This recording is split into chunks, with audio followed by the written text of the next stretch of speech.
Andrew, After Dark. It's Sunday, January 24th. I don't know where your minds are, but I'm still thinking about what's happening to our country and the miseducation of millennials and Generation Xers.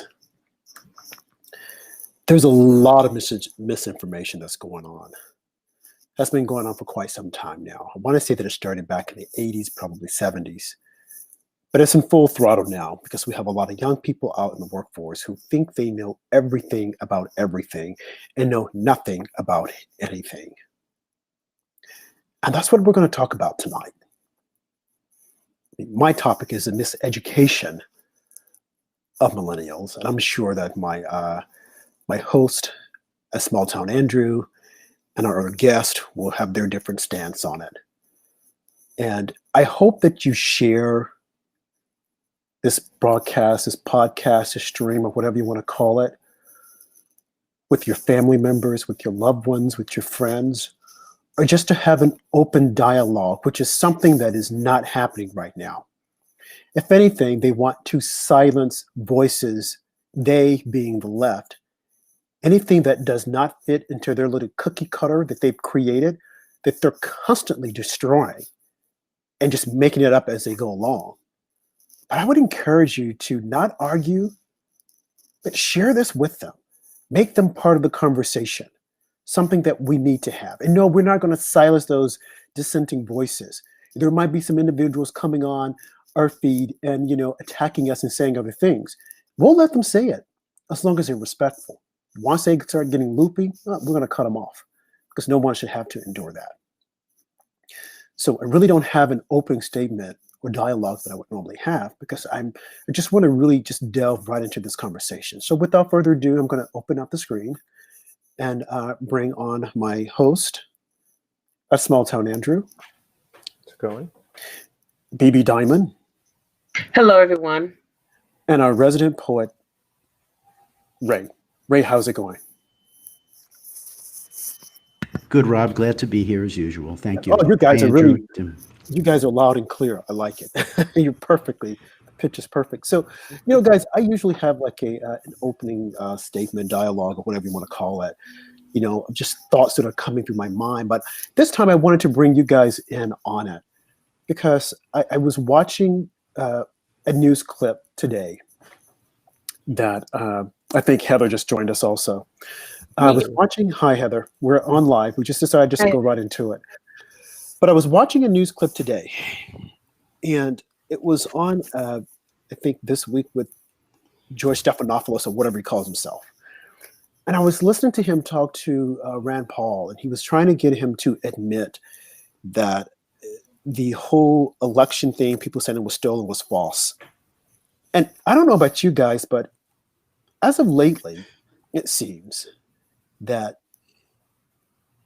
there are only a few people who are say, no, there's something that happened and we should get to the bottom of it. And I think that people are afraid to talk about it out of fear that riots might break out. Now, mind you, on November 6th, when we had the election, people were boarding up buildings, not because they thought the Trump supporters were going to tear down things, but they thought that the left would tear down things, which is what they're still doing now in Seattle and in Oregon, Portland.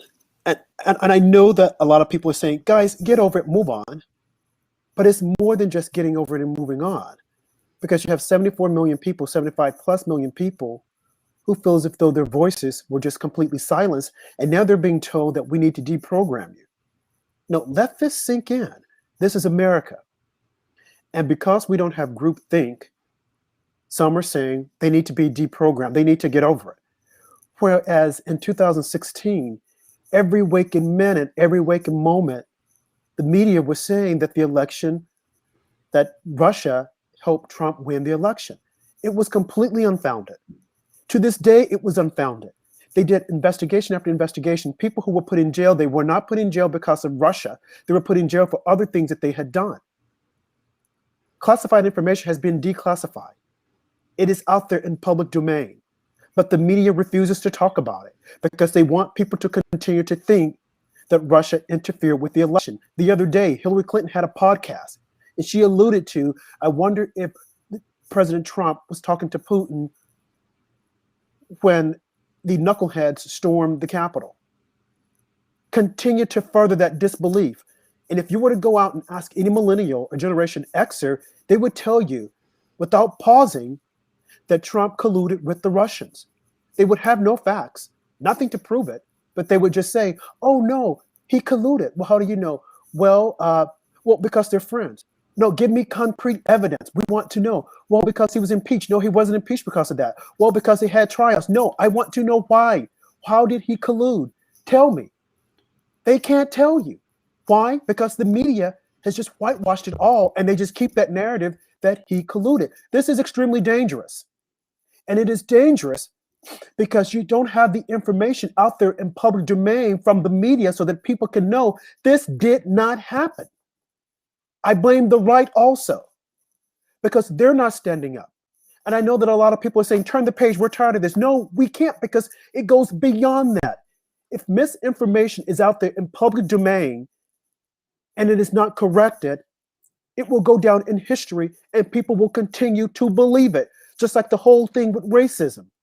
You have millennials who have never experienced racism, but they will tell me that society is against me. They will try to convince me they have never experienced racism, but they will say, oh no, it does exist. Okay, based upon what? Well, because, back in the day, that was in the 60s. We're talking about 2021.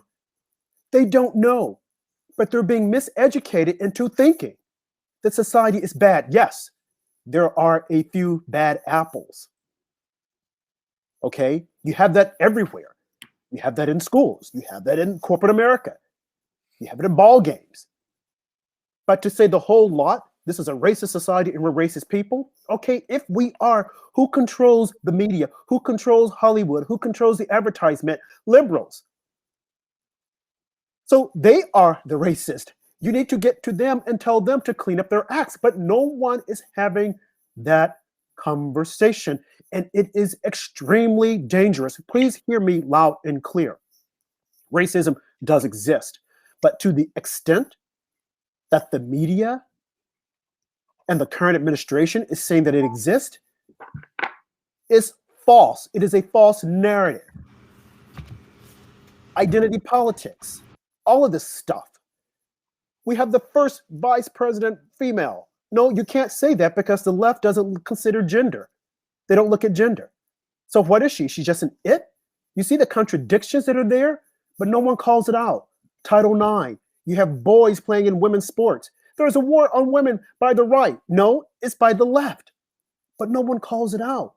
And if you don't call it out, if we don't call it out, if we don't talk about it over and over and over again, if we get tired of it, it is for naught, because those lies will persist. I rest my case. Go ahead. I think the root cause of it for me is that the left hates how this country was founded. They reject the Judeo-Christian ethics upon which this country was founded. I believe it was John Adams, our second president, who said the Constitution was written for moral and religious people. It's not going to influence any other words to that effect. I agree with others. That was a great opening, Rob. You were very powerful. But the root is the rejection of how this country was founded. The left does not encourage, in my opinion, critical thinking. They want group thinking. By having group thinking, they can therefore implement socialism in their agenda. But I think that's what's going on, and they're doing what the communists did. In China, I believe after Mao took over, they had re-education camps for those who didn't support Mao. This is a communist mind or thought process, and it's dangerous. Yes, okay, thank you. And if we don't speak up, if we are silent, if we pretend as if though, oh, we have to go to the next page, we have to move on. Yes, life continues. Yes, Biden is in office. Okay. Yes, we don't want our country to fail. I do want his policies to fail because I don't like the idea of this whole thing with a pencil, the mark of a pencil or a pen, he's going to let in millions of illegal aliens. He's going to diminish the role of a woman. This, and people aren't thinking. He's going to take away your freedoms. And someone say, "Oh, it's no big deal. 4 years will be over." The amount of damage that he will do within those 4 years is very scary. Ray, do you have your poem? I want to hear that poem that we had just spoke about.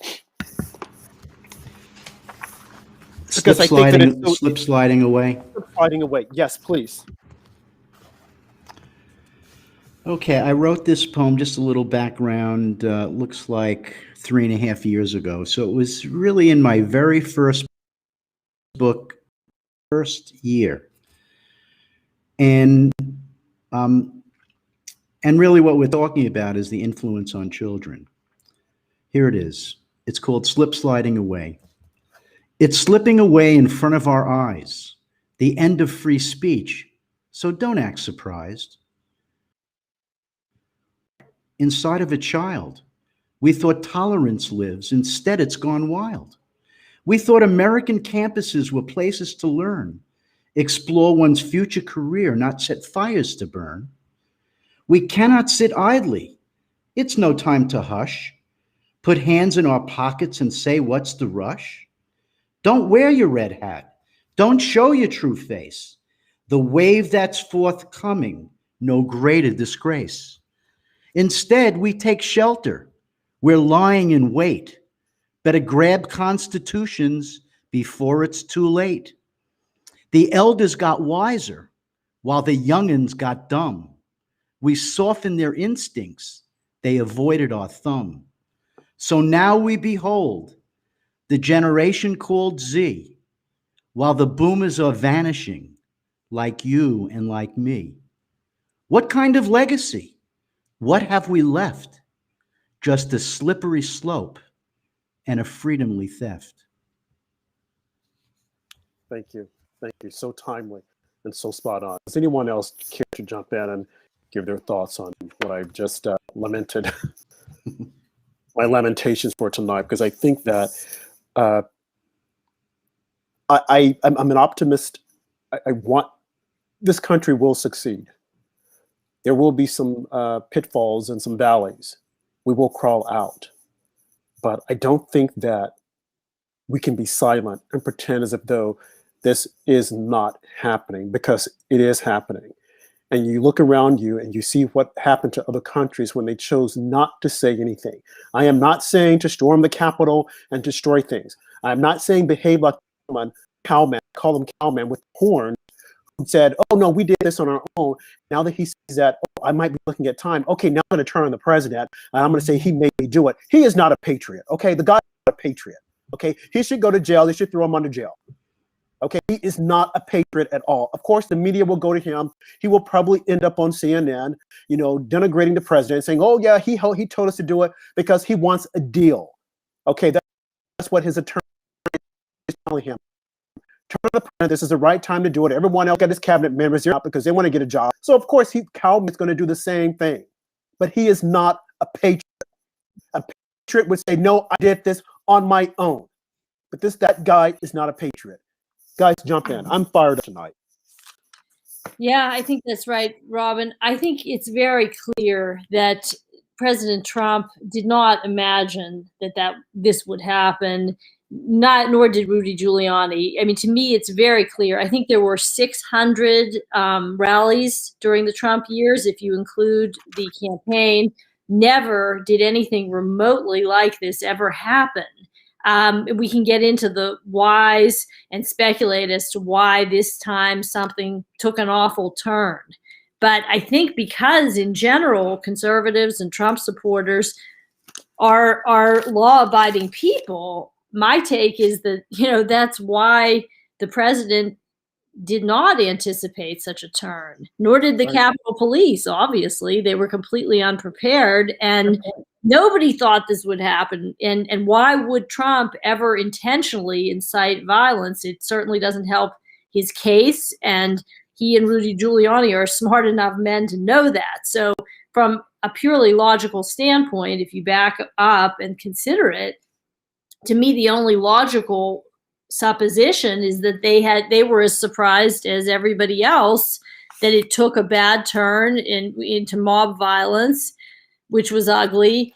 But now we're looking at a trial for incitement, which is really disturbing to me on multiple levels, beyond having been, and still supporting the president, the former president. I am a First Amendment advocate. I think it's what's most unique and foundational about our country. As a journalist, I've studied it. I've studied a little media law, and what gives me the chills is that so few people seem to have any concept of the First Amendment, why it's important, why people have the right to speak, to use figurative language, to voice unpopular views, frankly, to voice ugly, prejudiced views. We don't like it. We don't have to like it. We can hate it. But you know what? People have the right to it. And this loose use of the word incitement, throwing it around, these people who are senators bringing the president to trial, look, to me, I don't understand how they can read that speech and honestly argue that anything in it meets the legal standard for incitement. President Trump said you need to fight very hard for your country. He didn't say go get in their faces. He didn't say you need to physically fight. You need to drag people out.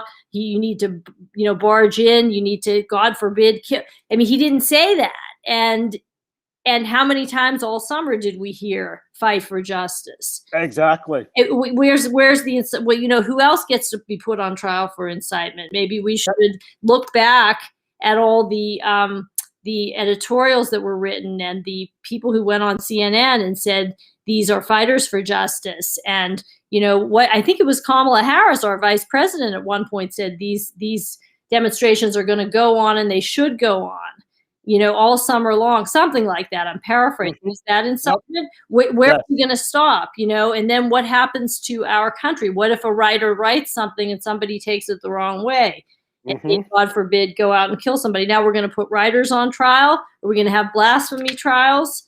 It's very scary that so few people respect the principle and are applying any kind of intellect to this. They're really, it's a rush to judgment, and it's not logical or rational at all. But I can only hope that the law will prevail.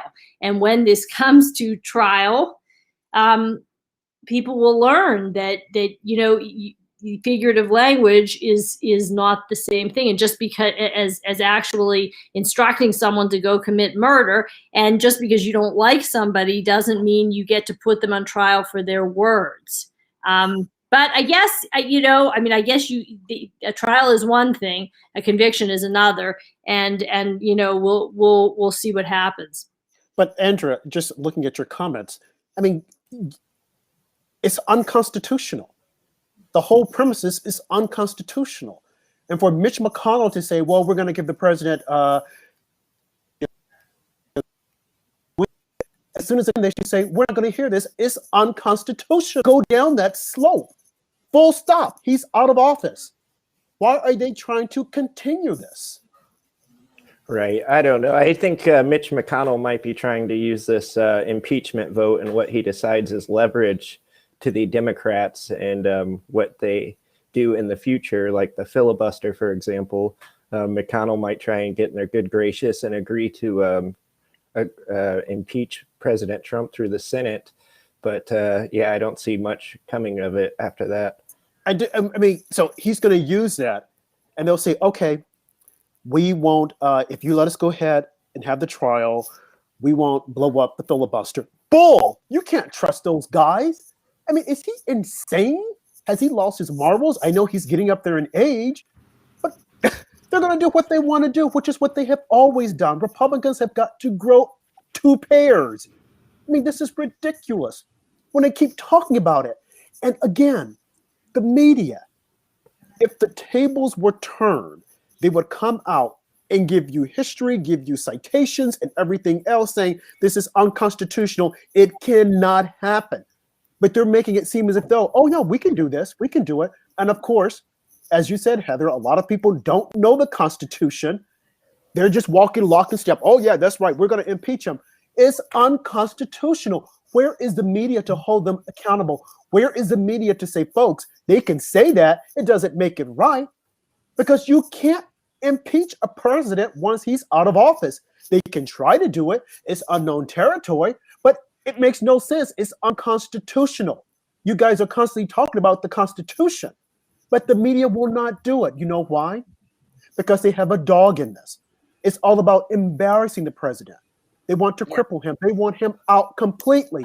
And that is the reason why, as Trump has always said, the media is an enemy of the people, and it is fake news. They hated it. But the day that when Biden was inaugurated and they were all out there, oh, he looks like a dictator. He looks like a despot. Oh, he's a this. Oh, he's a that. I'm like, wait a minute.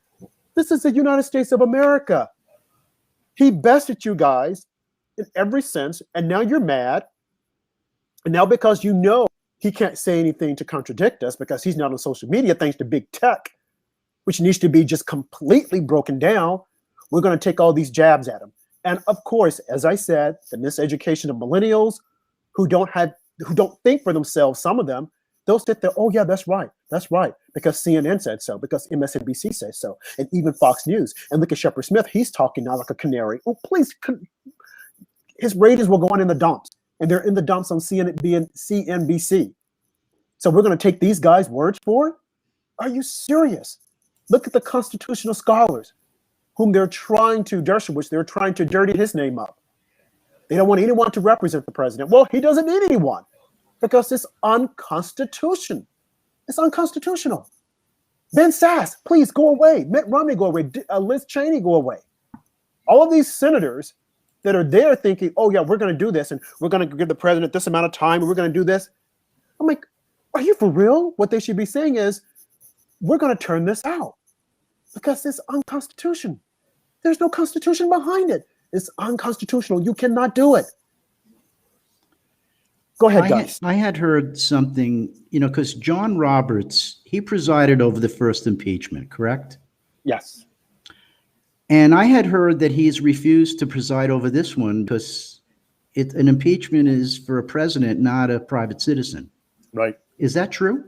Yes. Well, let me just put it into context.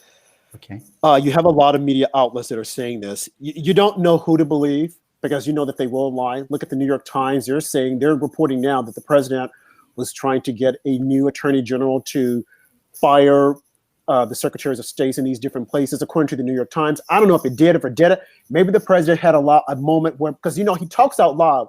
Maybe he was sitting down and saying, well, I should do this here and have him do this. And then someone within his inner circle, a rat, let's call Maggie Haberman and report this. It was a private thought. He was speaking out loud.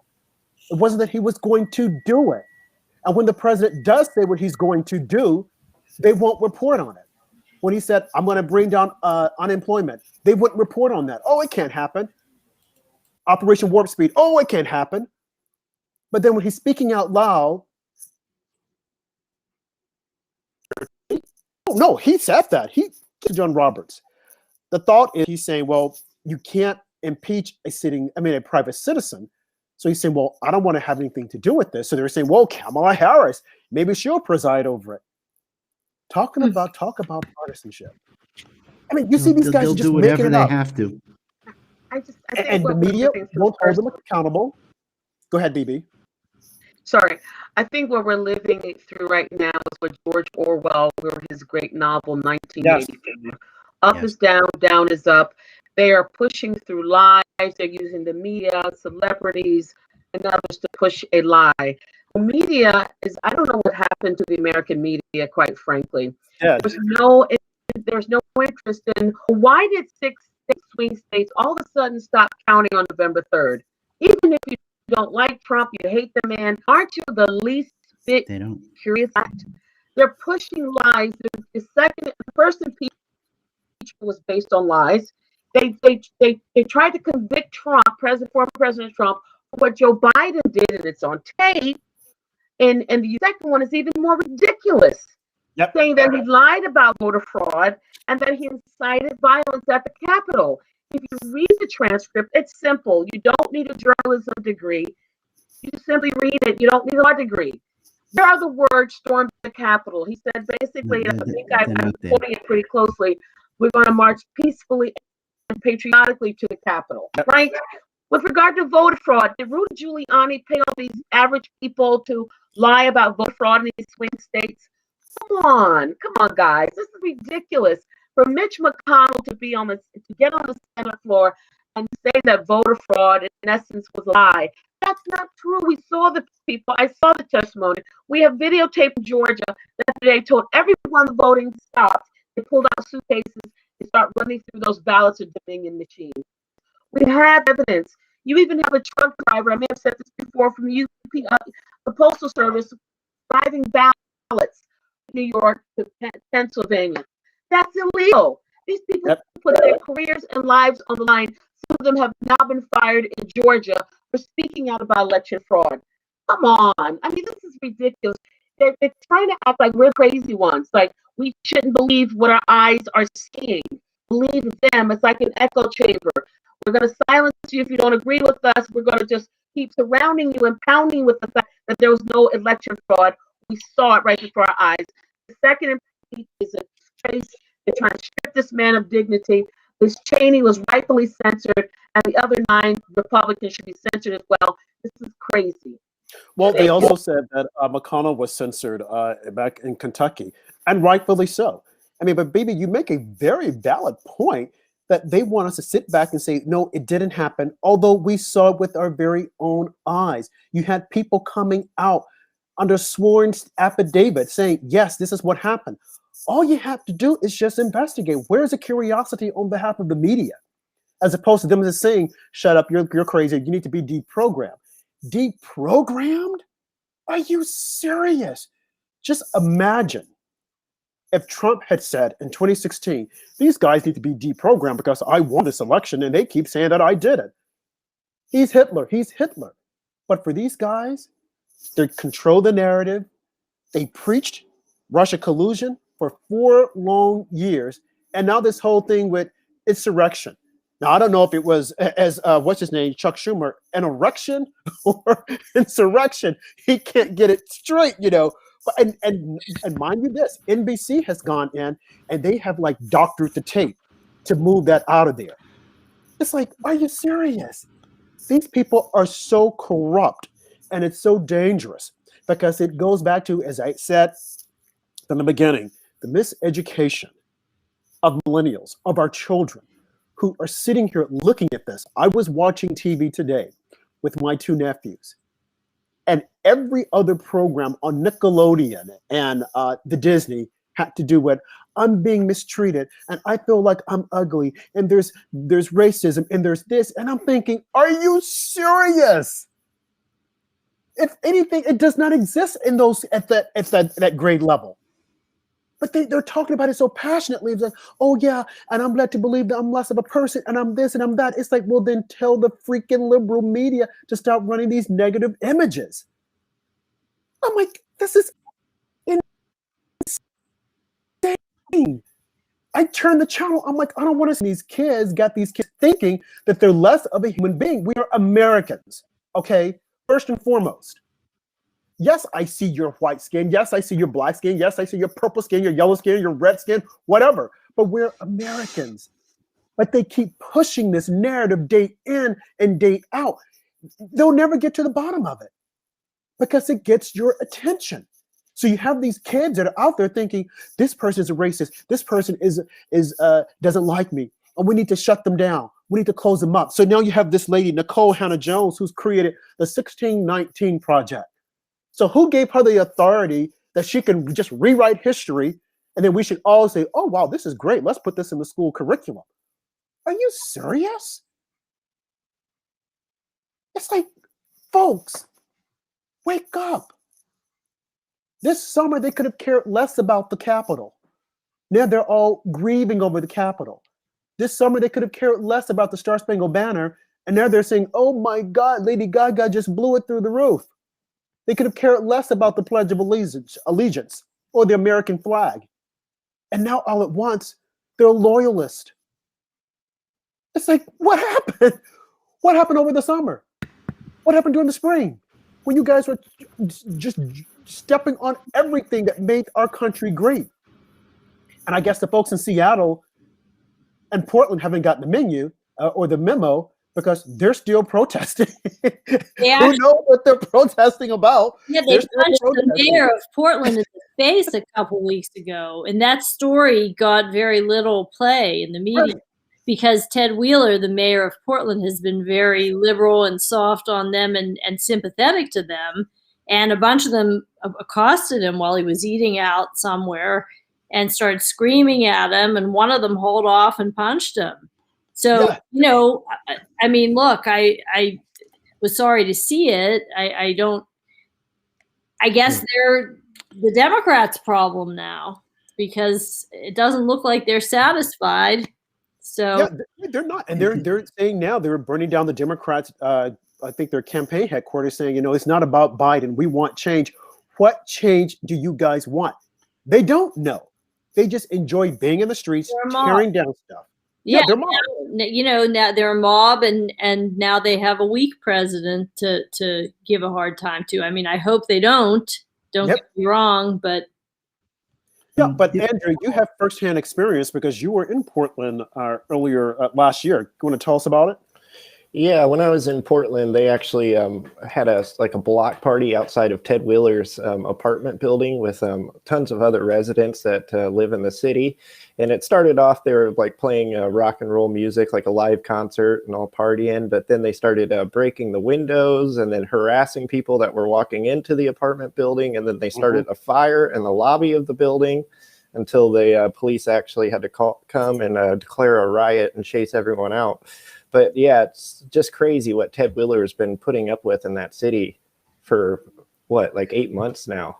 Well, something tells me that when, heaven forbid, and I'm not endorsing it, but you know, when they come after Kamala and Joe, we won't hear defund the police anymore.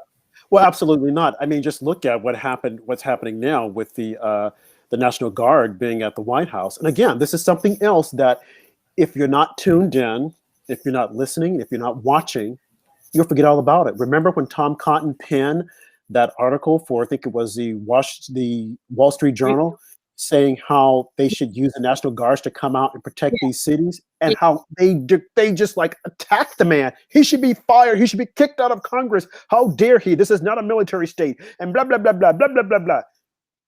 And then we may hear them change their tune soon if these thugs don't settle down out there. Well, the point that I was going to make is that they were against him. They attacked him viciously. And then all at once, we need the National Guards at the Capitol to protect the inauguration. Now, again, this was all made up. They want people to think that Trump supporters were going to tear down democracy. How many people stormed the Capitol? Okay, they tried to tear it down. Did they manage to wrestle the government from anyone's hands? No. So what do you mean by an insurrection? But again, millennials will see this and think, oh my God, they tried to try to kidnap Joe Biden. Are you serious? But these are the things that they don't know because they're not smart enough to do their own investigation. But again, they attacked Tom Cotton viciously over the article when he was saying, call up the National Guards. And now all at once, let's have the National Guards at DC to protect the Capitol. Protect the Capitol from what? From 50 people? Protect the Capitol from what? It was all dog and show. They were trying to scare people to make them think, oh, Trump, he's going to do this and he's going to do that. But you guys said that he didn't have any power, that no one was listening to him. So you have all these troops on the Hill when they should be at home, and then you want to put them out in the parking lot, and then you have Dr. Jill Biden coming out with cookies. I don't know if she ordered them from Amazon or not, saying, hey, here's some cookies, eat the cookies. How about saying, hey, why don't you guys come and stay in the hotel? Why don't you put them up in the Trump hotel? And people say, oh, well, you know, these guys, they've slept in worse place. We know that. That's beside the point. The point is that they shouldn't have been there. Hey, Rob, that reminds me. Remember that time when President Trump took that picture in front of the church that Black Lives Matter and Antifa burned down? The left kept saying, "Oh, that's just a photo op." What about Jill Biden walking out with 60,000 National Guards troops with one basket of cookies? I mean, how much good do you think that did? A photo op, but is the media going to call her out on it? Oh, no, because she's Dr. Jill Biden, and she's bringing out her homemade cookies, 12 cookies for 60,000 troops, and come over here, let's take a picture, come over here. Had that been Melania, Don Lemon would have ripped her, Chris Cuomo would have, Rachel Maddow, Joy Reid, Joy Behar, all of them. It's very difficult when you're dealing against a monolithic voice. I mean, Amen. It's one voice. You gotta, credit the Democrats. They stick together, and we never learn. I mean, we called out, the conservatives called out the riots in the summer. Mm-hmm. They didn't. We don't treat people differently. When they've been calling us racists for 4 years. I never did a racist thing in my life. Yep.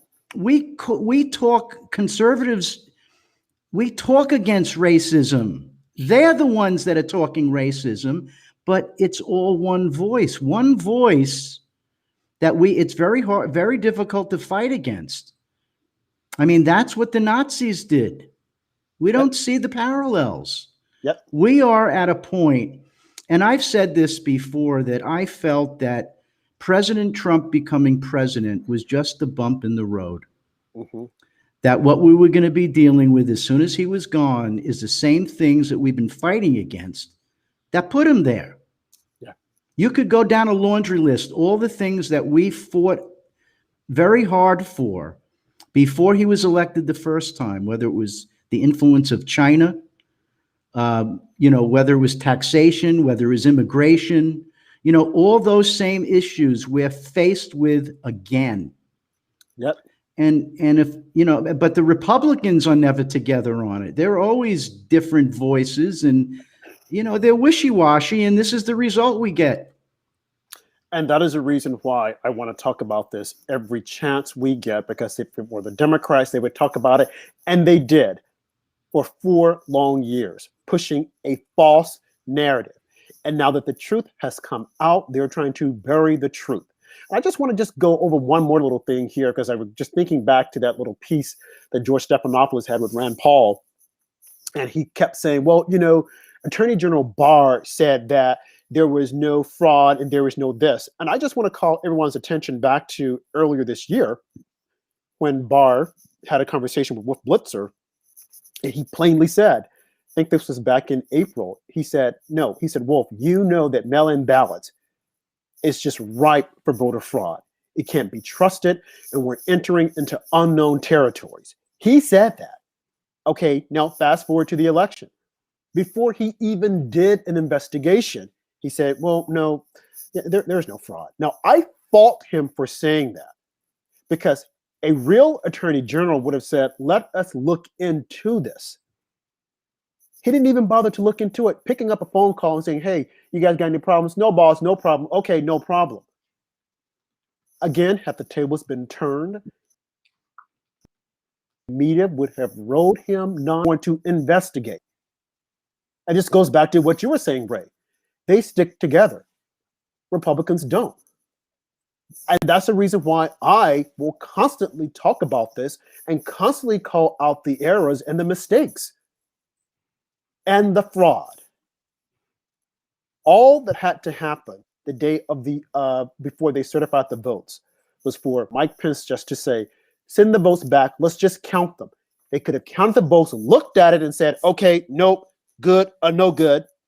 We move forward. Even if they didn't want to count the votes, send them back and then let the states decide, because the states were ready to look at it. Let the states decide. So he usurped his authority by saying, we're not going to do that. Right. I mean, that's all he had to do. It's not rocket scientists. Mm-hmm. And if they had said, okay, we looked at it and we want to continue as is, fine. Yep. It would have been solved. But now you have this cloud that's out there that the media is trying to pretend as if though it doesn't exist, with people saying, why didn't he just do it? So when I hear people saying, yeah, this was Donald Trump's fault because, he kept saying that there was fraud and there wasn't. When I hear that, I'm like, wait a minute. What are you guys talking about?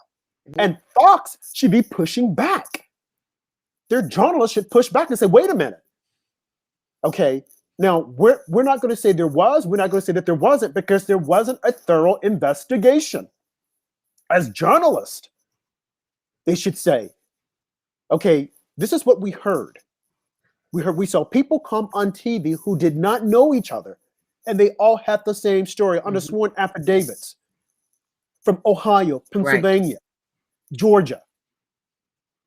And you want me to believe that, they just made this up whole cloth? No. So no matter what you want to believe or say, why didn't they just just investigate it and just say, hey, let's just put it to rest? It's as if though they were afraid to hear the truth. So to keep saying, there's no fraud, and we want you to tell us, like, why do you want them to say it? So that you can get a headline, well, he said there was no fraud.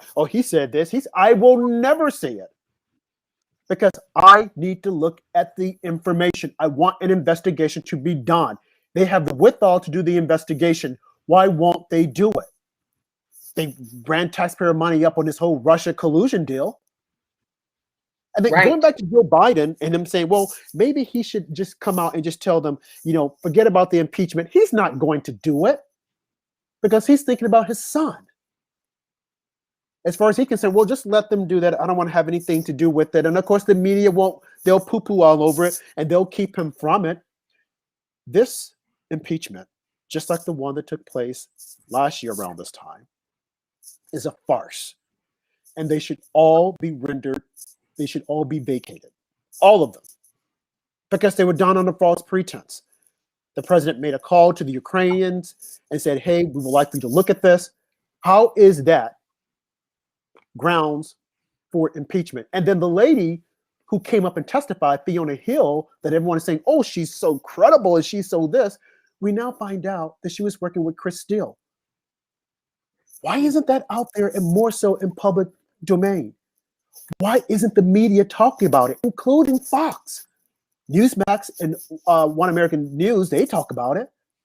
But these big players won't talk about it because they're afraid that if they do cover it, people will start to think and say, wait a minute, there has to be something to this. But now they want you to think that there's nothing to it. It's really sad because democracy surely does die in the dark as well as freedom. And when you try to silence people, as some of us have been silenced on Twitter because they don't like our truth, not our truth, but the truth, because we're saying, no, look at this. Well, we're going to take them off the platform. Why isn't Parler back up and running? Okay, maybe the CEO has some problems, but when the judge heard it and she said, well, I'm not going to move on this because I don't think that if it does go to court, I don't think that you would win over Amazon. I'm like, what? Where did she get her degree from? She should have issued a stay and say, while this is being looked at, put them back online. Why didn't she say that? She had the power to do it, but she chose to let democracy and freedom die and perish in the dark because she. And don't tell me, on Parler, they have all these nutcases and QAnon, and they love to say, just like QAnon, just like racism, they love to throw it out there to silence people. Well, they have QAnon, they're saying this and they're saying that. Meanwhile, on Twitter, you have porno, you have people attacking people. When I came out talking about the president, I had people accosting me on Twitter, calling me everything, sending me all these nude pictures. I'm like, wait a minute, this is a violation of the policy. But that's okay. You can go on Twitter right now and you'll see all types of pornography. You can go to Facebook. Facebook, you'll see people fighting each other in black neighborhoods, bad examples of blacks. But no, they won't say anything about that. But the moment you start challenging the election, silence them, get them off. They're trying to start a riot.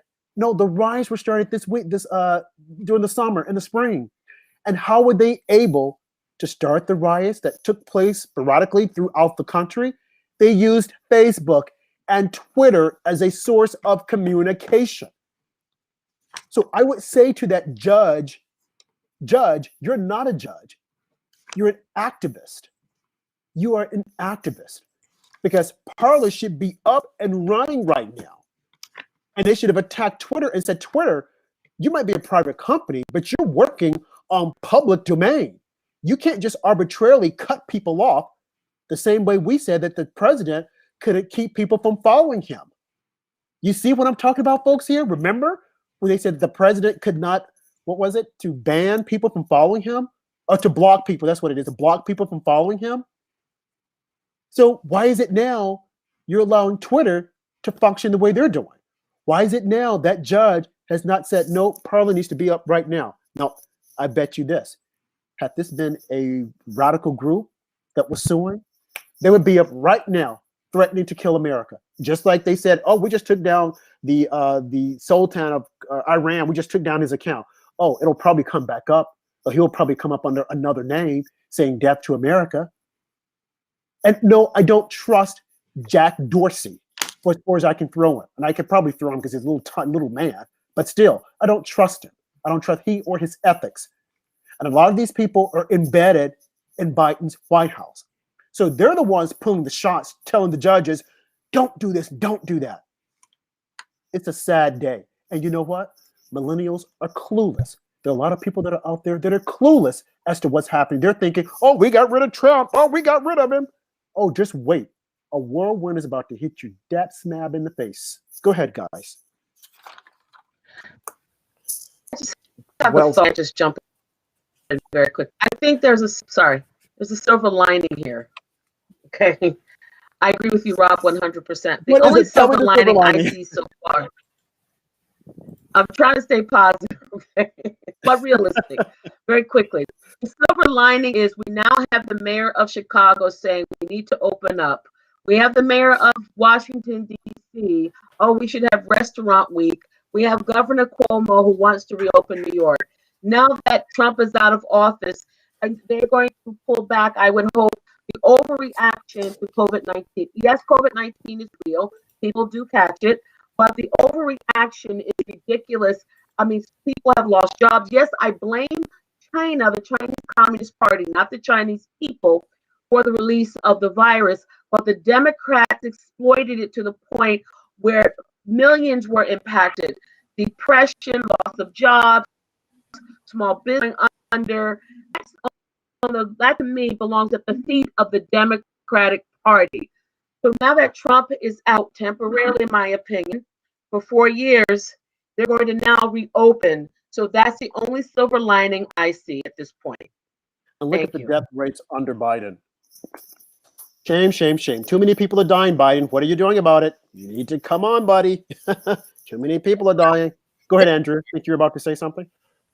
Oh, I was just going to comment on Joe Biden's agenda through his first week, and hopefully the worst is behind us for a while. Canceling the XL pipeline will cost Americans and Canadians thousands of jobs. Even the far left Canadian Prime Minister Justin Trudeau spoke out and said that this is not good for Canada or America. It's going to increase gas prices and make us more dependent on the Middle East for gas, which will not be good. This hurts America and American workers. The transgender executive order Biden signed will allow men to compete in women's sports as long as they say that they are a woman. This only hurts women. There's never women that want to compete in men's sports that excel. It's only men that compete in women's sports that excel. So the war on women continues. Joe Biden has already signed a pathway to citizenship for 8 million illegals in the next 5 years. And then he's also stopped the construction on the border wall, which will cause millions of illegals to flood in. We already have millions of illegals, and we have millions of Americans in this country that can't find a job. So this will not be helpful either. Looks like the days of America first are behind us for the time being. That's crazy. Well, I want to get the point of view from the women here on this whole transgender, because, you know, Title IX was set up so that females could participate in sports. They couldn't be denied. What are your thoughts on transgenders, we have nothing against transgenders, okay? But competing in sports designated for women, and as we've seen over the past couple of years, they've entered and they've taken top spots, and some of them are like looking at getting scholarships that women would have gotten. What are your thoughts on that, BB or Heather? You want Go to ahead, Heather. Go ahead. I'm with you, Rob, in the sense that I feel like transgenderism is something I don't know much about. I don't think most people know much about it. I think the left has very effectively politicized it, and my only real information that's unique is I've corresponded with a couple transgender individuals on Twitter who also shared with me that they don't appreciate the politicization of it. There are some individuals who feel, even though they want their rights protected, and I'm sure it's not an easy path in life to have to struggle with, but not everybody believes that people who are underage, for instance, should be encouraged to get surgeries, radical surgeries. Even some transgender folk don't necessarily endorse that, with whom I've corresponded. I mean, I think that it probably is a rare condition that affects certain individuals, and that the left seized as a political thing, and has kind of exploited in a lot of ways. I mean, I think in terms of the competition, yeah, I mean, people who are born as men have certain physical advantages over women, and I don't think it seems too fair to women's sports, but it really is not an area of expertise for me. I mean, I also think that until and unless somebody has actually had the surgery, I really think that I can understand parents having some concerns, for instance, about kids, underage girls and teenage girls sharing bathrooms with people who are, still biologically male. I think that that's a very valid concern. And I'm sure there are probably some transgender folk who would agree with that. I think that that's a big political agenda to be pushing. And I don't think that, underage kids, should, have to be in a restroom with adults who have different genitalia than them. So, I mean, that's about as far as my views on the subject go. Mm-hmm. And baby, what are your thoughts? I think that I agree with Heather that if someone has fully transitioned over to being a female as much as possible, then that could be more. That's more acceptable, if you will. But the idea that men can say, well, my name is Joni and I identify as a female, and he's fully intact and he has the upper body strength, he has all the characteristics of a male, that puts the female at a distinct disadvantage without doubt. So it's surprising to me that the feminists are not, who fought for women's rights. I mean, what was the purpose of the women's movement if now we're saying women are really, we don't care about them? Title IX is now meaningless because you can be Michael saying, well, right now I'm Michelle, and you can run a race against naturally born females and win. I mean, it undercuts the whole thing about fighting for women's rights, in my opinion. To do that to these girls, we talk about it, girl power, empowering women. How does this empower women when a fully intact male can compete in women's sports and defeat women, and nothing is really done about it? You're undercutting women's self-esteem. You're undercutting the women's rights movement. And it's something that the left has to reconcile, because it's not fair to the girls. I feel again, we love transgender people. I don't agree with the lifestyle, but I love people. But this is simply not fair to our girls. Well, Right. that's the whole point, that it's not fair, but fairness is not the problem. If the Democrats would be fairer we wouldn't be where we are. It's that their agenda is in place, no matter what the fairness is. So, we need to be fighting against the agendas, which we have been doing. Mm-hmm. But, and the other thing, I mean, if you identify as a female, that's the agenda, and it doesn't matter if fairness means nothing to Democrats. right. And I wonder what bugs me so much is that there have got to be Democrats that see that this is all cockeyed. Yeah. But they don't speak out. Right. Like I said, it's all monolithic. It's not possible that an entire generation of Democrats think that everything that's happened is okay. Where are these people? They're afraid. They are afraid to. They're afraid to be heard, lest they be canceled.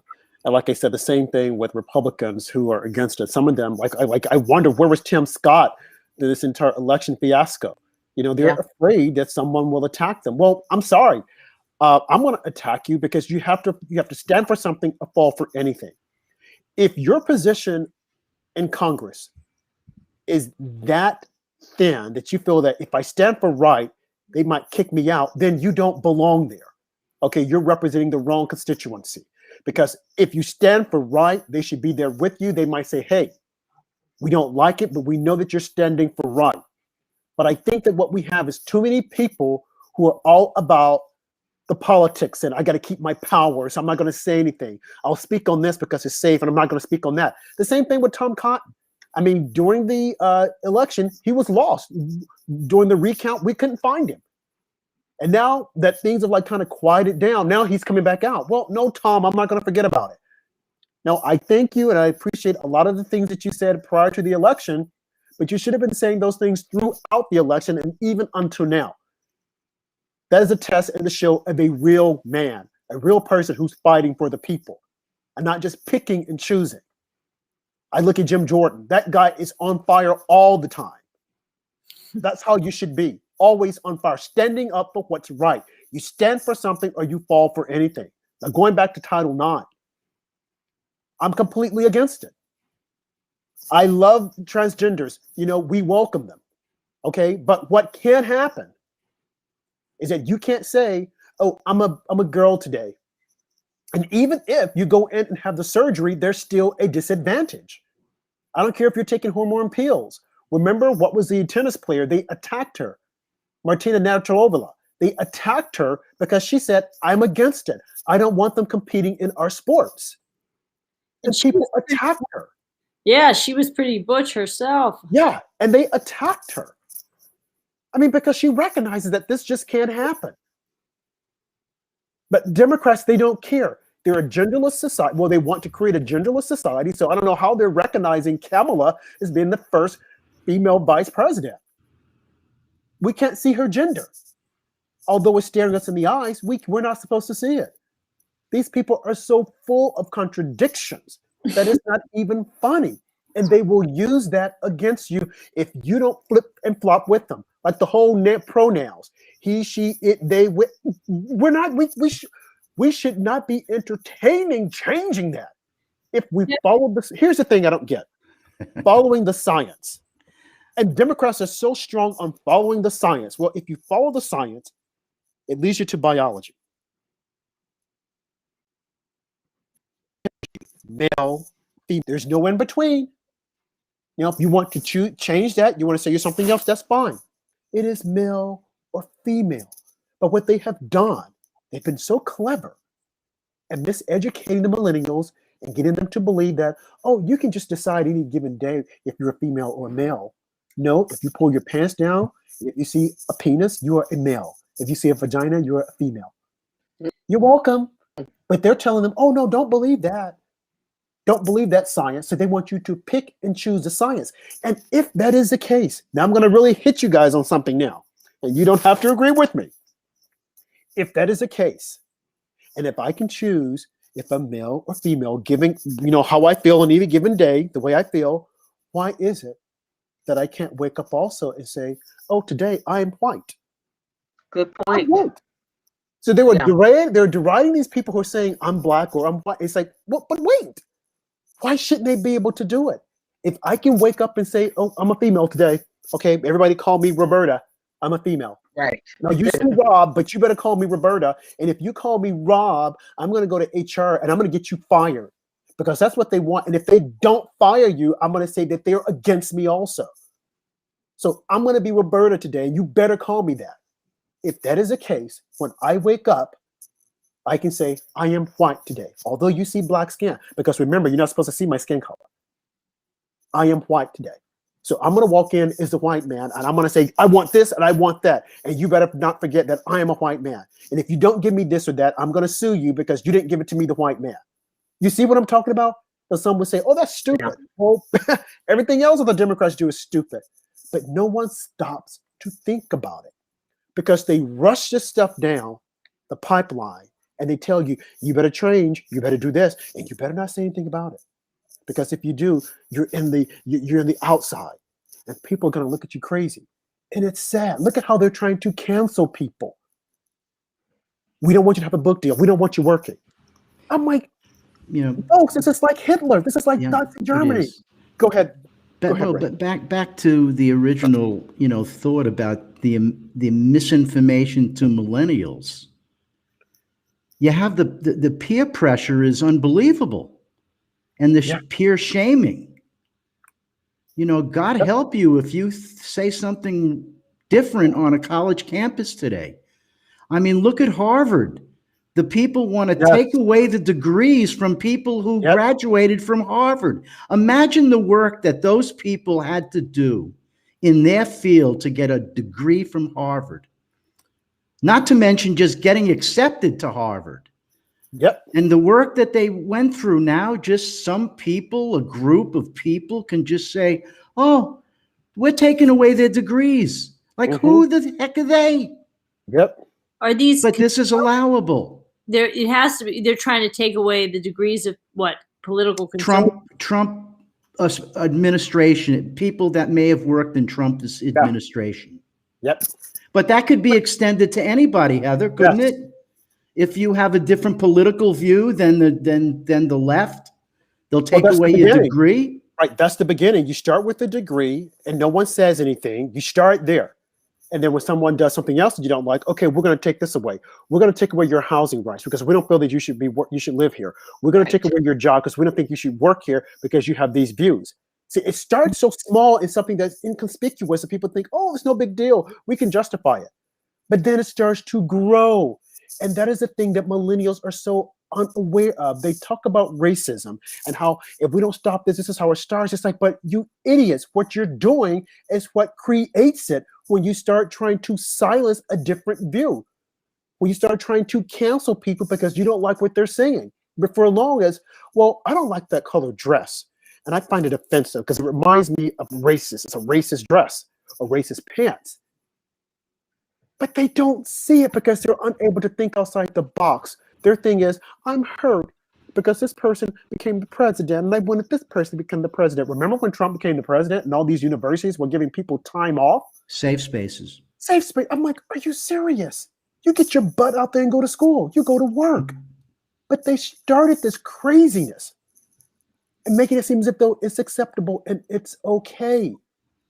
This is, if nothing else, this president pulled back the wolf of all this stuff. He just pulled the cover back to display the hypocrisy with the left.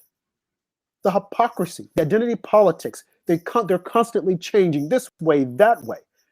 Whereas it is they're the ones who control all this stuff. They're the ones who are causing the problems. Look at Anna Wintour, the editor of, Vogue magazine. Well, we had Kamala Harris, we thought this, but then we thought about it again, and maybe we should put it over here. Okay, so your thought process, why would you not think to put her something that's a little bit more elegant? You guys control the narratives. Oh, we're Black people, they're not represented enough. Well, you control the narrative, Anna, fashion industry, but you want to preach to us and tell us, you can't do this, this is wrong. Are you serious? I don't think so. It makes absolutely no sense. But these are the things that we're encountering and people don't see it. No one is waking up and no one is asking the question as to what is happening here. They're just going along for the ride. And before long, it's too late. Again, I think the root problem with it is that the left, they embrace totalitarianism. They believe, they won't say it out loud, but they have the groupthink, Soviet Union, communist, even Nazi German mindset. If you do not agree with their thought process, their ideology, they will cancel you. I don't even know if the younger generation even realizes what's going on, because it's the mainstream media has blocked out information. Their professors are not teaching them about what happened in Pravda and what happened in communist China when you didn't agree with Mao, how you were paraded before the public in China. I saw some of those videos, and humiliated and sent to, re-education camps. And what happened in the Soviet Union. This is what the left is pushing in their own way. They know there's a part of them that know they can't outright do it because we are armed. The Chinese peasants were not armed. They could not defend themselves. The Russian people were not armed overall. So they had to go along. We are armed, and we do have the Constitution. We do have one or two Republicans who will stand up. But this is what the left is trying to do. They're trying to push us to a godless, and you don't necessarily have to believe in God, but they're trying to push us to this, in my mind, a socialist society. That's what they're trying to push us to. And in regard very quickly on science, they only believe in science when it fits their agenda. I'm watching YouTube, and I'm watching some shows. They go all around the world, and you only find two genders, male and female. But the left, which claims they believe in science, says there are 47 genders. They make absolutely no sense. Thanks. 47 genders. You lay it out so well, Bibi, and I just wanted to jump in and say that this is what Bibi articulated, what I was trying to get at before when I was talking about the First Amendment. I was trying to say that what's chilling to me is I have a lot of conversations with liberals, and I'm not trying to sound superior or something. They don't understand the concept of free speech. They haven't been taught. They'll say something like, I'll say, well, I'm concerned about the future of speech in this country. And they'll say, oh, well, yeah, but I mean, you're not like for people who have hate speech, who are saying bad things. I mean, it's not like somebody has the right to hate Jews or Black people. And I'll say, well, yeah, they do have the right. They don't have the right to interfere with our rights or to be violent or to hurt us, but they got the right to believe what they want to believe, ugly as it is. And grown people, educated people look at me in shock when I say that. They're horrified. They think that I'm saying I'm for that. Right. And I explain, no, I'm not for that. I'm Jewish. My friends are Jewish and Black, and I love us. And I know these people have evil views, but they do have the legal right to their views. You understand this. They don't understand it. That concept, and it is a scary concept, and it is one that takes maturity, but it's something that isn't being taught anymore at college level. Right. That they don't know that the Nazis had the right to march in Skokie, and I guess they've heard that those lunatic idiots are allowed to go to military funerals and scream, but they don't really understand that people have the right to their views, and that this is what makes America the most unique civilization that's ever existed, and this is what protects us all. This isn't being explored. This is not. People have basic confusion about this. They think that if you say you defend the First Amendment, you're defending the views of these evil, misguided, stupid people, as opposed to their right to those views. Right. And it's falling by the wayside. I don't know what journalism schools are teaching now. If they're I wondered the same thing, Heather. What exactly are journalism schools teaching? Because what we see right now is so far from what we were taught in journalism about being objective and not making yourself part of the story. And I look at Anderson Cooper, who started out, I think, fairly well, good intentions when he was like going around. He used to report for New York One, and at the scene, going to all these war-torn areas and, and covering the stories. But then I think the glamification and the glamour, and he became part of the story. And then a lot of them, like I said, that are out there now, call themselves journalists or just spin masters. They came out of the White House, of Clinton's White House, out of Bush's White House, out of Obama's White House. And as soon as Obama left the office, a lot of his talking heads appeared on CNN and MSNBC with the sole purpose of protecting his legacy. Mm-hmm. So no matter what Trump did or said, in their view, it was wrong. Sure. Because their boy, Obama, they had to protect him, no matter what. Right. And the same thing is happening now. So when I look at this and I'm thinking, are people not aware? And they'll say, oh, well, it doesn't matter. I just didn't like Trump. It's like, okay, fine, we get it. But he loved the country and he was fighting for the country. Whereas Obama, who's completely aloof, he weaponized the IRS, weaponized the secrets, the FBI, to go after people, to spy on private citizens, to spy on journalists. The IRS to go after what was the group? The Tea Party. Obama did all this, but people are completely oblivious to it because the media made him out to be this little humble person, and he was so nice, and he was so this, and he is, in my opinion, the most aloof man that's out there. I think he's so in love with himself that he can't see anything else. Mm-hmm. Mm-hmm. And it just amazes me how people are so taken by him. And I look at Facebook and social media and how they're just, oh, Michelle and Obama, oh, we wish we had them back. Had them back for what? They had 8 years, and what did they do? Right. Besides constantly complain. And then Michelle's final years, she came out and said how people, not during her final years, but once she left the White House, how people were looking at her and they were ignoring her. It's like, where, Michelle? You were the freaking first lady. You weren't near those people, so what lie are you making up? And people believe it. You go to her book and she will say, I went to get ice cream and this one waitress, she overlooked me. Are you serious? You have the Secret Service with you. It's like, Michelle, stop. Will you just stop? But people have bought it, hook, line, sinker, whatever they say. They bought this fake narrative of these two people who are constantly talking about racism and how people don't like them. And it's like, your husband was elected not once, but twice. Twice. But yet, and still, you're telling people there's racism. You were the first Black president. Twice, man. Stop it. Michelle, stop it. You are on the cover of every freaking fashion magazine. Melania is white. She wasn't on one fashion magazine. So should she say it was reverse racism? And you're telling our children this. So you're the ones who have them thinking lower of themselves because you get them thinking that the entire world is against them. Just stop it. I'm sick and tired of hearing about racism. I'm sick of it.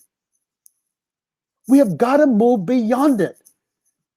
And when we see that we had the first Black president, not one, but 2 terms, and he had a Black wife, it was on every freaking fashion magazine, and she could still be on it. And she's gained a few pounds, and no one has said anything about it, but you want to talk about Melania. This is absurd. This is America. And it has become some little school clique club whereby you have the popular kids and the not so popular kids. And now you want to cancel out the kids that you don't think deem popular. It is. This is really sad. It is. It's amazing. In some ways, it seems to kind of come down to that. But this is how, whatever the subject at hand is, it is how minds are controlled, and even educated people and smart professional people, they really believe the media should be monolithic. And I saw something about that there's some effort to try to shut down Fox News.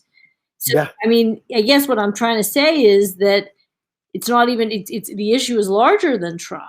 And it's even larger. Exactly. It is. It's larger than him. The issue is, are people free to think thoughts that others find offensive and to communicate them to other people?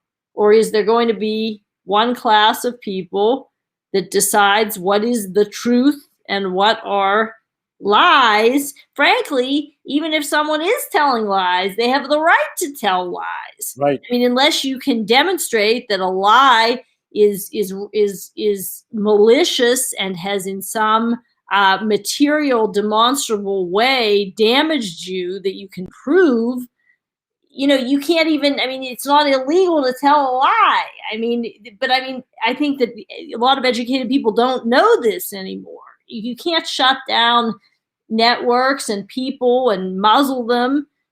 They're not telling lies for the most part, but even if they were, I mean, people are allowed to believe what they want to believe in America. They can hold offensive views. They can tell a lie. They can have a crazy thought or conversation. But the scary thing is that there's a power elite in this country that has been teaching kids and influencing universities, and they are not, I mean, this basic foundational concept of free speech is not understood by a lot of people anymore. It's very concerning, because that's what's made us, you know, a free country. It's what's distinguished us from every other civilization ever. I mean, there have been other democracies, there have been other places where there's been capitalism, and there's other places, but there has never been a country that upheld the freedom of thought and speech.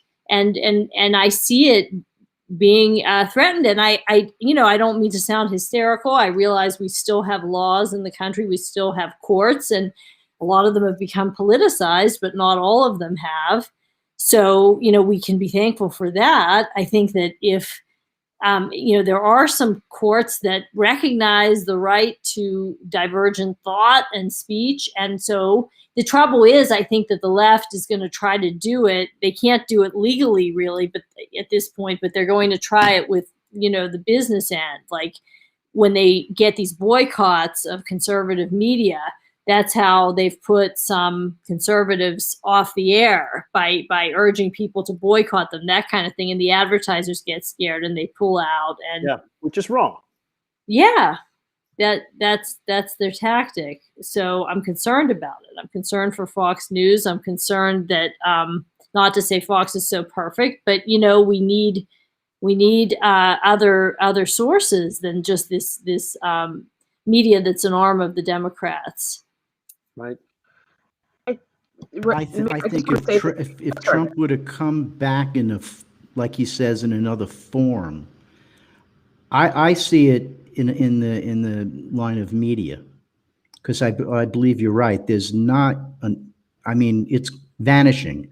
Conservative mainstream media is basically gone. There's nothing. There's only one voice. So if he does come back, I'd love to see it in the media, maybe a station or cable or something. Mm-hmm. But right now, how long is Tucker Carlson going to be on the air? How long is Hannity going to be on the air? I give it 6 months, they'll be gone. Mm. And then you wonder why kids just, are being taught what they're being taught. And the First Amendment, and then the Second Amendment's going to be That's true. That's true. Go ahead, BB. You want to say? Yeah, I think the root of the problem, I said it a couple of times already during the show, but how they've executed that, their desire to do away with or deny the Judeo-Christian ethics of this country, they position themselves in education, in Hollywood, in media. I have to give the left that. I have to give them that. They're in academia. They're not, based on the reaction that we've seen from these colleges, they're not being taught constitutional rights. They're not being taught freedom of speech, even speech I agree with, to Heather's point. So I think the left have been successful, unfortunately, influencing a generation of our children to not really know or understand the Constitution, because the Constitution is the document that protects us from being a dictatorship. The Constitution was to protect us against people like Obama, who is a snake, was behind the coup. This is his third term because he's going to manipulate and control. He was the one who selected Harris to be vice president. So let's be real about this. Right. The issue is the media wants us, they want us to be ignorant. The Democrats benefit from our ignorance. One of the things I want to do this summer, I'm working with Camp Constitution in Massachusetts.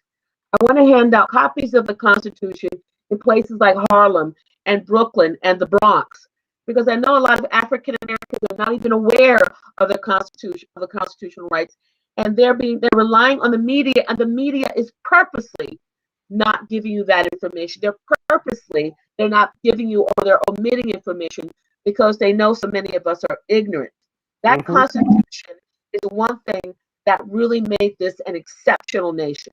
And it's very important we understand it. But the left hates the Constitution. They hate it. It's an obstacle. They hate the Constitution. Yep. Thank you. Andrew? Just well said, BB, and I agree with everyone else about the free speech situation being very scary. Just like to give a quick plug to a couple free speech platforms that actually let me post on it still. Gab.com, also pilled.net is what we are streaming the podcast on now, along with YouTube and Facebook. So thanks to those for letting us post still. And yeah, you got to have thick skin on some of those platforms because people do say some wild and extreme things, but that's just part of free speech. Amen. It is part of free speech. And as we, wind down, just two more things I just want to throw out there, and they kind of tie into the other comments on our Dr. Fraud. I meant Fauci, Dr. Fauci. I said Fraud, I meant Fauci. But what are your thoughts on him now? He just is singing like a canary now. And he's like, I have no more constraints. And, I feel that, I'm being heard. And he's happy to report to the WHO that America is back and all this other stuff. And I seem to remember that back in March, he was saying that, we shouldn't worry about this. Don't worry about COVID-19. It's going to go away. Don't worry about it at all. Don't wear a mask. It's nonsensical. Come on, folks, get with it. Following the science, he's the one who gave the president all the information. And there were times that I would say the president should fire this guy, but he went along with him. So when Fauci came out there and appearing all uptight and disgruntled with, why did he say this? Why did he say that? He said it because that was a conversation that the two of you had, you dipwit. And now you want to come out? I mean, that's what I don't like about these people. They think that, it's okay now. We can just say whatever we want to say about him. I guarantee you, if President Trump, yes, I said President Trump, still had access to Twitter, do you think these people would be out saying half of the things that they're saying? Absolutely not. You see, they're saying it now because it's like, well, we can say whatever we want to say, and he can't do anything about it. Weak cowards. They're weak. I don't like weak people. Weak. If you have something to say to me, say it in my face. Like, that's not how Democrats work. They go behind your back, behind many, many, many layers. So it's difficult to find them. Dr. Fraud, it is because of you that so many people have died. It is because of you that there is so much confusion about COVID-19, the China virus. It is because of you who couldn't stand up to WHO and tell them, look, guys, get your act together. And now that we have reconnected with them, I guess you're just going to take a victory lap and do absolutely nothing. It is because of you, Dr. Fauci, we're in the predicament that we're in. Shame on shame, shame, shame. Because it's people like you that you have to be careful of. He's a media darling right now. Because they think, they're all happy. They're singing, we got rid of Trump. That was a plan all along.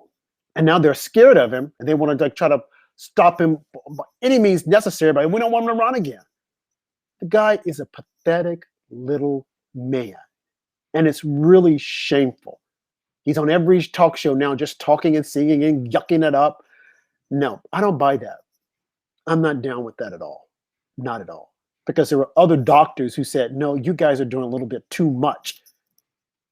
Why is it that the numbers are still out there? Why is it that you said once we get the vaccine, everything will be okay? And guys, you do recall that right before the election, they were saying that by now, 2 million people would be dead. 2 million.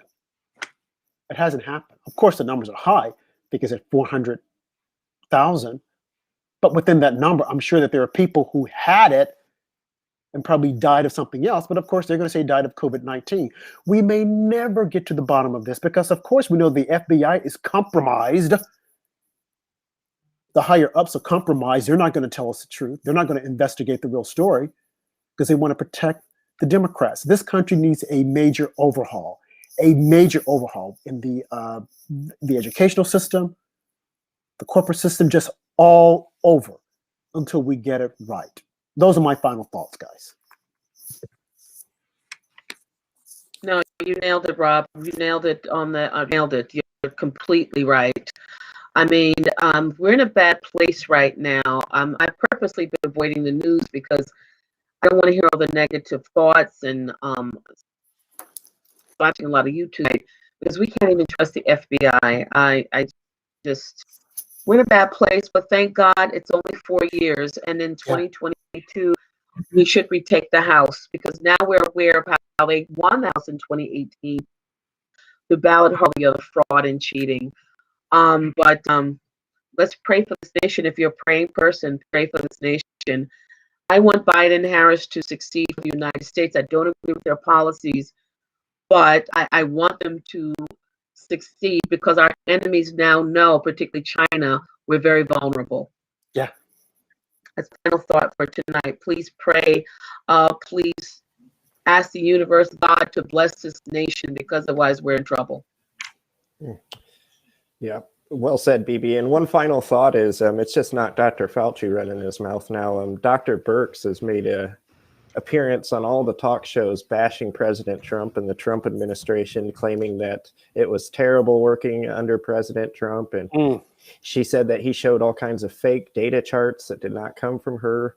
And just all kinds of other stories. Why didn't she say something? She could have quit at any time and never did. But jokes. And what's really sticks out about Dr. Birx is, remember on Thanksgiving, she had a big meltdown because she went and visited her family, and it was actually the liberals who were very hard on her. Yep. And she took it rough, and it was conservatives who were more or less sticking up for her at the time. But apparently things have changed. Well, you know, that's so true. She was quiet. If she felt that the president was showing fake, why didn't she just quit? There were other people that he could have gotten. It wasn't as though she was the only person to save the world. But now they want to talk. Oh, and I didn't like this, and I didn't like that. And of course, the media is more than happy to give them a platform. I don't trust any of these people. Okay, I don't trust any of them because they got the modeling wrong, and no one wants to call them out on it. But I will, and that is the reason why we have this show, so that we could call these people out, because no one else seems to want to call them out. Dr. Fauci got his numbers wrong. Dr. Birx got her numbers wrong. They both told us things to do that they weren't doing. Rules for thee, not for me. Incompetent doctors. And when was the last time Dr. Fauci even saw a patient? 20 years ago? Please, give me a break. Go ahead, guys. Ray? Well, the only thing I was going to do is maybe read one poem. Okay. Yeah, let's go ahead. If you don't mind. Let's go ahead and wrap up with Ray's poem, and then we'll sign off after that. So thank you, Ray. Because we've been talking about the First Amendment a lot tonight, and I wrote a poem about 2 years ago called Tongue-Tied. The framers knew the risk of a voice that's loud and free. First, tyrants aim to cut your tongue, then tie your hands and feet. They'll make you the example right in the village square, expose the sacrificial lamb so others wouldn't dare. But the hallmark of our freedom was etched in number one. Freedom to express ourselves must never be undone. We see attempts to stifle us each and every day. Giants of the media, a deadly game they play. We aren't part of Asia nor in the Middle East. You've never seen resistance. Just try and steal our peace. To those of you who lead the charge, you are held in high regard. Please know that we will have your back. Our oppressors will retard. It's time that we respect the words that the founders carved in stone. While they came not down a mountain, they wanted it hung upon our home. Fantastic, Ray. You know, God bless our Constitution and our First Amendment. And as Bibi, finally said, the Judeo-Christian foundation that this country was born in. And we're in a spiritual war right now, Rob. Amen. And you've got to keep a voice, Andrew, Rob. You got to keep the voice alive, because there are powers that want to just extinguish it like a cigarette on the street. Yeah. Amen. Amen to that, and thank you all. Heather? Yeah, just because, we don't have to agree or support everything everyone says. In fact, we need to counter bad speech with good speech. But the principle is what keeps us from tyranny. Yes. And otherwise, some get to determine the nature of truth and reality. And we see they've gone a long ways toward doing that in the minds of a lot of people. They've created their own reality, and that's why they're so threatened by people like us. And what's gone on here, Rob. But that's why it's important that we keep peacefully and respectfully speaking, and your courage is an inspiration. Thank you. Well, thank you guys for tuning in. Again, please share the replay. Come back again on Tuesday. Bring a friend or friends. Even have a listening or watching party on your social media platform, because we do appreciate all the support that you give us, and we want to keep this going. We want to keep democracy and free speech alive. Thank you. Have a nice night, and have a blessed week. Thank you. Good night. Good night, everyone. God bless.